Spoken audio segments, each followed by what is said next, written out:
आदाब। आइए शुरू करते हैं खबरों का सिलसिला एतमाद के साथ। सबसे पहले अहम सुर्खियों को पेश कर रहे हैं Darussalam cooperative urban bank limited. Gurgaon में नमाज रोकने की कोशिश, हिंदू तंजीमों के 30 अरकान जेर हिरासत। हिंद यूरोप ताउन पर बातचीत, रोम में वज़ीर आज़म की यूरोपीय यूनियन कायदीन से मुलाकात। फेसबुक का नाम तब्दील, मीटा रखे जाने पर लोग हैरान। सऊदी अरब में निकाह का नया निज़ाम मुतारुफ। हल्का असम्बली हुजूराबाद में आज ज़िमनी इंतखाब। सेंट्रल फोर्सेस की 20 कंपनियां तैनात। सुबह 7 बजे तक शाम 7 बजे होगी पोलिंग। बीजेपी हुजूराबाद और यूपी में शिकस्त से दो चार होगी।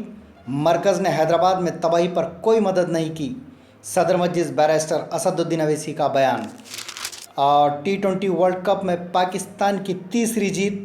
इंग्लैंड और ऑस्ट्रेलिया के दरमियान आज दिलचस्प मुकाबले का इम्कान। अब खबरें तफसील से। खबरों के पेश करता है अवैसी ग्रुप ऑफ हॉस्पिटल्स, कम कीमत पर मयारी इलाज की सहूलत। गुड़गांव के सेक्टर 12 में जुमा की नमाज को मुतासिर करने की कोशिश पर पुलिस ने तकरीबन 30 अफराद को हिरासत में ले लिया। पुलिस की भारी तादाद में मौजूदगी के दरमियान एहतजाजियों ने, जिनमें बेशतर का ताल्लुक़ मुख्तलिफ हिंदू तंजीमों से था, जमा हुए और जय श्री राम, भारत माता की जय जैसे नारे लगाए जब नमाज अदा की जा रही थी। ये लोग अपने हाथों में प्ले कार्ड्स थामे हुए थे और मुसलमानों को एक मुकर्ररा मुकाम पर नमाज अदा करने की इजाज़त देने पर इंतज़ामिया के ख़िलाफ़ नारे लगा रहे थे। सूरत हाल पुरअमन रही। एक पुलिस ओहदेदार ने बताया कि तकरीबन 30 एहतजाजियों को हिरासत में ले लिया गया है।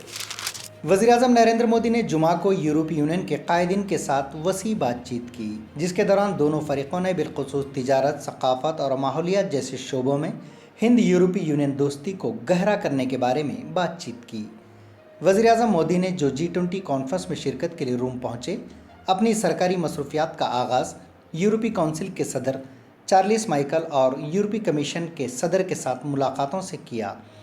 इन सरबराहान ने हिंदुस्तान और यूरोप के दरमियान इक़्तिसादी ताल्लुक़ात को फ़रोग़ देने और अवाम के दरमियान रवाबित की हौसला अफजाई के सिलसिले में गुफ्तगू की, ताकि आलमी निज़ाम को बेहतर बनाया जा सके। वज़ीर आज़म ने यूरोप के 5 रोज़ा दौरे के पहले मरहले में इटली के दारुल हुकूमत रोम पहुँचे, जहाँ एयरपोर्ट पर इटली के सीनियर अफसरान और हिंदुस्तान के सफ़ीर नीना मल्होत्रा ने इनका इस्तकबाल किया।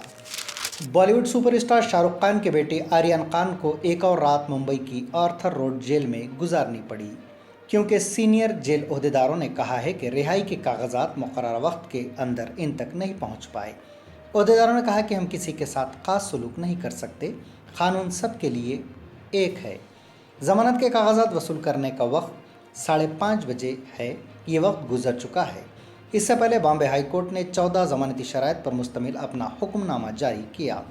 इस हुक्मनामे में हाई कोर्ट ने कहा कि आर्यन खान और शरीक मुलजिमीन को फ़ीकस 1 लाख रुपए के शख्सी बांड और इतनी ही रकम की 1 या 2 ज़मानतों पर रिहा करना चाहिए।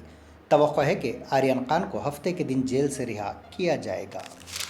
दुनिया की सबसे बड़ी सोशल मीडिया वेबसाइट फेसबुक के बानी मार्क ज़करबर्ग ने अपनी कंपनी का नाम तब्दील करके फेसबुक इनकॉर्पोरेटेड से मेटा इनकॉर्पोरेटेड रख दिया है, जिस पर दुनिया भर के लोग हैरान रह गए। ज़करबर्ग की जानिब से कंपनी के नाम की तब्दीली का ऐलान होते ही ट्विटर पर मेटा का हैशटैग ट्रेंड करने लगा और लोगों ने इस मामले में तरह तरह के मेमेज शेयर किए। ज़्यादातर लोगों ने मिजाहिया मेमेज शेयर किए और बताया कि अब लोग फेसबुक की गलतियों को भूलकर मेटा में खो जाएंगे। कुछ सारिफिन ने मेमेज को शेयर करते हुए लिखा कि फेसबुक पर नफ़रत अंगेज़ मवाद और गलत खबरें फैलाने के इल्ज़ामात थे, जिसकी वजह से कंपनी का नाम बदनाम हो रहा था। मगर अब वही कंपनी नए जज्बे और नए नाम मेटा से सामने आई है। सऊदी अरब में वज़ारत इंसाफ ने निकाहनामों की इजरा और तस्दीक का नया तरीक़ेकार जारी कर दिया है। वज़ारत का कहना है कि नया निज़ाम निकाह की कार्रवाई में तेज़ी और आसानी पैदा करेगा। अहवाल मदीना सिविल सर्विसेज में दुल्हा और दुल्हन का रिकॉर्ड पहली फुर्सत में अपडेट हो जाएगा।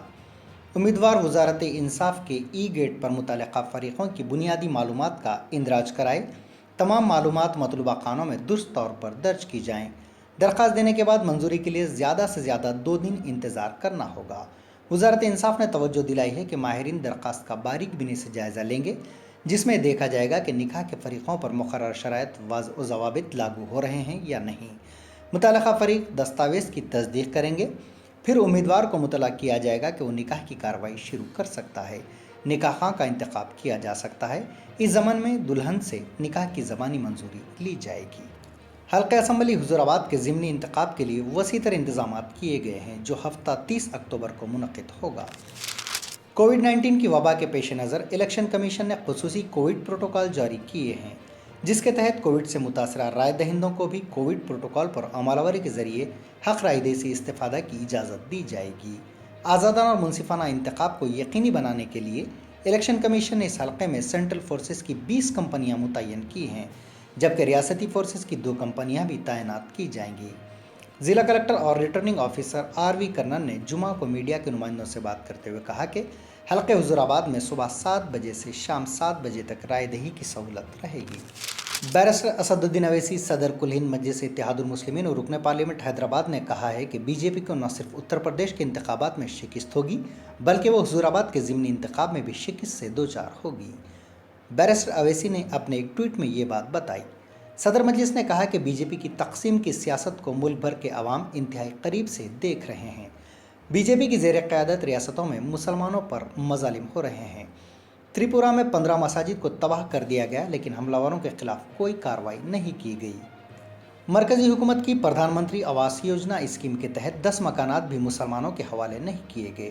انہوں نے کہا کہ بی جے پی کی جانب سے تلنگانہ میں فرقہ وارانہ ہم آہنگی کو خراب کرتے ہوئے سیکولر تانے بانے کو نقصان پہنچانے کی کوشش کی جا رہی ہے۔ حضور آباد کے رائے دہندگان بھی بی جے پی کی تقسیم کی سیاست سے اچھی طرح واقف ہیں، جو اس پارٹی کو صحیح سبق سکھائیں گے۔ محکمہ بلدی نظم و نسق تلنگانہ نے ریاست میں میونسپل کمشنرز کے تبادلوں اور تعیناتی کے احکامات جاری کیے ہیں۔ سیکریٹری بلدی نظم و نسق سی سدرشن ریڈی نے اس ضمن میں سرکاری احکام جاری کیے۔ جے شنکریا، ایڈیشنل ڈائریکٹر بلدی نظم و نسق، جو جی ایچ ایم سی میں ایڈیشنل کمشنر کی حیثیت سے کام کر رہے تھے، انہیں میونسپل کمشنر نظام پیٹ میونسپل کارپوریشن مقرر کیا گیا ہے۔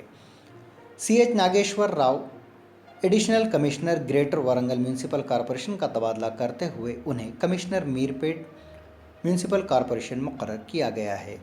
Mohammed Yousuf, joint commissioner greater Hyderabad municipal corporation کا تبادلہ کر کے میونسپل کمشنر ابراہیم پٹنم بلدیہ مقرر کیا گیا ہے۔ احمد صفی اللہ، اسسٹنٹ ڈائریکٹر، جو تعیناتی کے انتظار میں تھے، انہیں میونسپل کمشنر میڈچل بلدیہ مقرر کیا گیا ہے۔ شنکر پلی میں ایک اسکول ٹیچر کی جانب سے کم سن طالب علم کی بے دردی سے پٹائی کا واقعہ پیش آیا۔ تفصیلات کے مطابق فتح پور سرکاری اسکول میں مقامی موضع کا رہنے والا 8 سالہ سنجیو کمار تیسری جماعت میں زیر تعلیم ہے۔ اس نے کلاس میں داخل ہوتے وقت ٹیچر سے اجازت طلب کی۔ اس وقت اس کے منہ سے تھوک نیچے گر پڑا، جس پر برہم ٹیچر نے چھڑی سے لڑکے کی پٹائی کر دی، جس کے نتیجے میں اس کے ہاتھ اور پاؤں اور چہرے پر چوٹ آئی۔ شام جب لڑکا گھر واپس ہوا تو اس کے ماں باپ نے بیٹی کی حالت دیکھ کر پولیس سے شکایت کی اور ٹیچر سے پوچھنے پر اس نے بتایا کہ ڈسپلن کی خلاف ورزی پر سزا دی گئی ہے۔ اس واقعے کے بعد ڈسٹرکٹ ایجوکیشن آفیسر کی جانب سے خاتون ٹیچر کو معطل کر دیا گیا ہے۔ اقلیتی امیدواروں کی سول سروسز میں شمولیت کے لیے حکومت تلنگانہ کے محکمہ اقلیتی بہبود کی جانب سے 100 اقلیتی امیدواروں کے انتخاب کے لیے انہیں اسپانسر کرنے کی اسکیم کے سلسلے میں مشیر حکومت برائے اقلیتی بہبود جناب اے کے خان نے آج امیدواروں کی کاؤنسلنگ کی۔ اس موقع پر ڈائریکٹر اقلیتی بہبود جناب شاہنواز قاسم IPS اور جناب بی شفیع اللہ IFS اور سیکریٹری ٹرمیز موجود تھے۔ اقلیتی امیدواروں کی کاؤنسلنگ آج تلنگانہ اقلیتی رہائشی اسکولوں کے صدر دفتر ٹیمریز بنجارہ ہلز میں منعقد ہوئی۔ اس موقع پر 5 باوقار تربیتی اداروں کی جانب سے بھی اقلیتی بہبود کے عہدیداروں کو ان کے اداروں کی کارکردگی کی تفصیلات پیش کی گئیں۔ اور اب کرکٹ۔ پاکستان نے T20 ورلڈ کپ میں اپنی کامیابیوں کا سلسلہ جاری رکھتے ہوئے افغانستان کو 5 وکٹ سے ہرا دیا۔ توقعات کے برعکس یہ میچ کافی دلچسپ رہا اور افغانستان نے قابل قدر مظاہرہ کیا۔ پاکستانی ٹیم نے 6 گیند پہلے کامیابی حاصل کی۔ 148 رنز کا پیچھا کرتے ہوئے پاکستان نے 19 اوورز میں 5 وکٹ کھو کر نشانہ حاصل کیا۔ آج انگلینڈ اور آسٹریلیا کے درمیان دلچسپ مقابلے کا امکان ہے۔ یہ تھی اعتماد کی خبریں۔ مزید خبروں کے لیے اعتماد کی ویب سائٹ ملاحظہ کی جا سکتی ہے۔ ملک و دنیا بھر کی تازہ خبروں کے لیے اعتماد کے YouTube چینل کو سبسکرائب کرنا نہ بھولیں اور بیل کا بٹن دبانے کے علاوہ شیئر کریں۔